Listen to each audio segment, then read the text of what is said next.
Hi and welcome to this video. My name is Robin and today I'm going to show you the Frenzy Moss Fuzz pedal by Canned Monsters.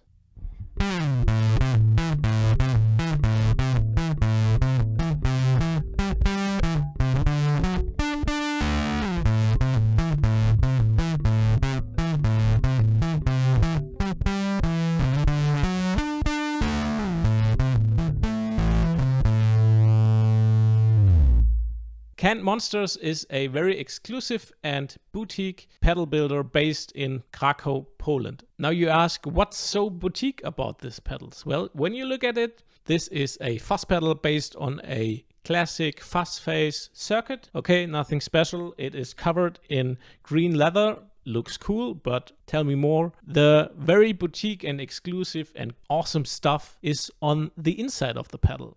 And the cool thing is, you can look inside because it comes with a transparent backside. The whole pedal is built in point to point. That means the builder soldered every part and every connection from one part to another and the whole thing together in 3 dimensions. That's cool. And now, of course, the big question is, does this pedal just look good or does it even sound good?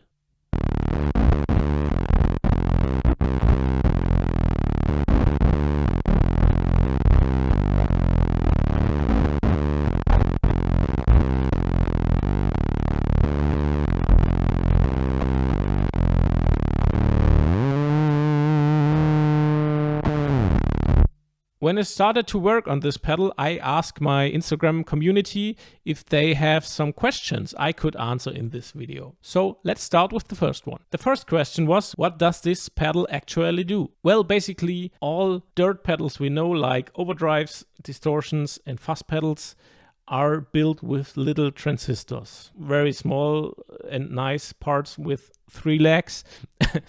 And they can amplify your signal. And when you raise the signal and the pressure in the circuit high enough, it gets cut off. So you don't have a usual wavelength.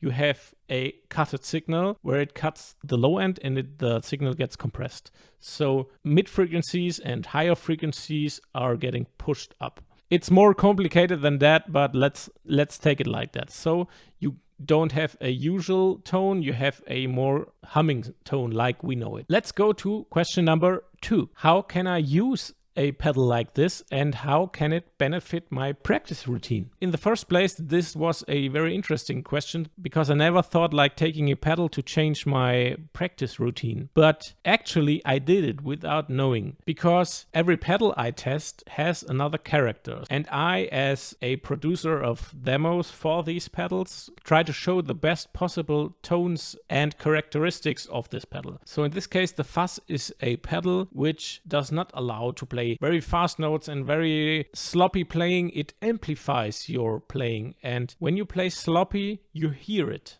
very loud. So when I practiced with this pedal in preparation for this demo, I tried to find techniques which benefit the tones of the pedal, and then I tried to play them as clean as I could.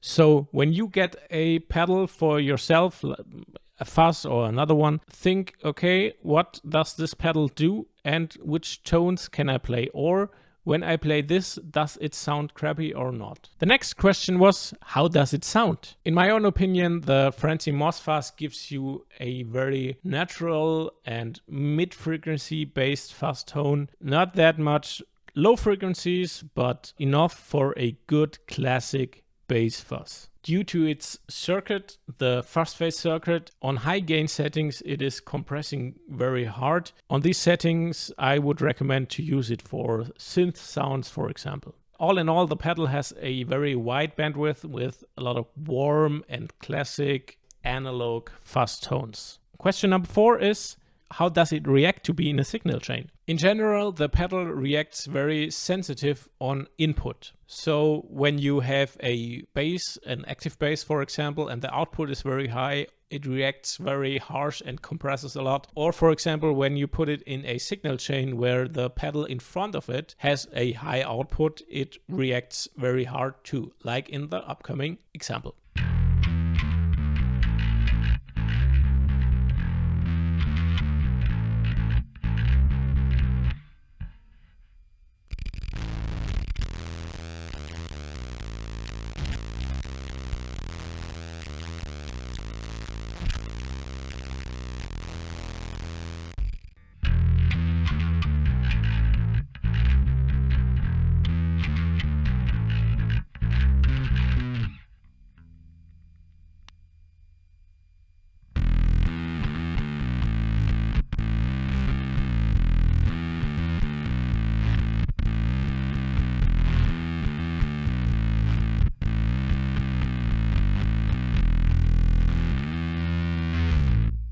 So as you heard, the difference from being in front of another pedal and after it are huge. So I would recommend to put it in the first position and another gain stage or whatever you want to put after it, after the pedal. Or you have the possibility to put the pedal into a loop so you can dial the signal of the pedal in or out. The next question is what I like and what I dislike about this pedal. This question brings us to the controls of the pedal, because I like it simple. The first knob on the top left is the tone knob, which controls the tone, and you can dial in some highs or lows. On the top right is the overall volume. On the second row on the left is the amount of fuzz you want to have in your signal. And the last one is marked with a P and a W for pulse width.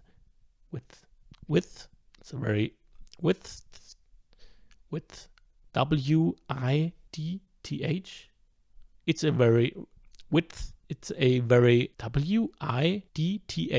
A very complicated word. Let's say it like that. It makes your bass more or less synthy. So that's point number one, what I like about this pedal. The knobs and their function are easy to understand. Another point what I like on this pedal is on more decent settings, it's a very natural and warm sounding fuzz. And of course, the overall look and more the back and the inside of this pedal take this pedal from a instrument dirt machine tool to a very special part and a piece of art, when you want to say it like that. And especially with the transparent backside, you can see the hours and the work the builder put in this thing. Of course, every pedal has parts which some players do not like. For example, when you play it with an active bass, it compresses a lot. Or when you dial in very, very harsh and very hard settings, you lose low end and it gets very compressed and very on mid and high frequencies. But I wouldn't see this as a negative point. I would see this as characteristics you have to know and so you have to be aware of. So put the pedal in a loop or put it in the first place of the signal chain. Let's get to question number 6. So all in all, what makes it special? Well, next to a very great sounding fuzz pedal and the whole point-to-point thing, you get a really nice piece of art. Let's just say it like that. And it's truly a wonderful pedal, and you can see it on the outside. You can hear it with your ears and you can see it. And now at the end of this video, I ask myself my own questions. Would I buy and play this pedal, and is it worth the money? And let's be honest, the investment for a boutique pedal like this isn't the smallest. Okay, that's a point.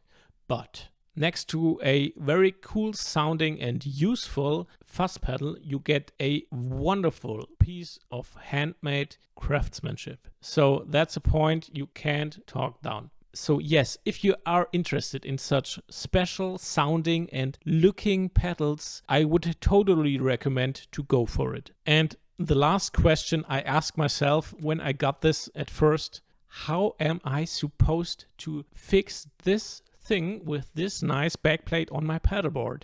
And I can calm you down. It comes with a extra metal backplate.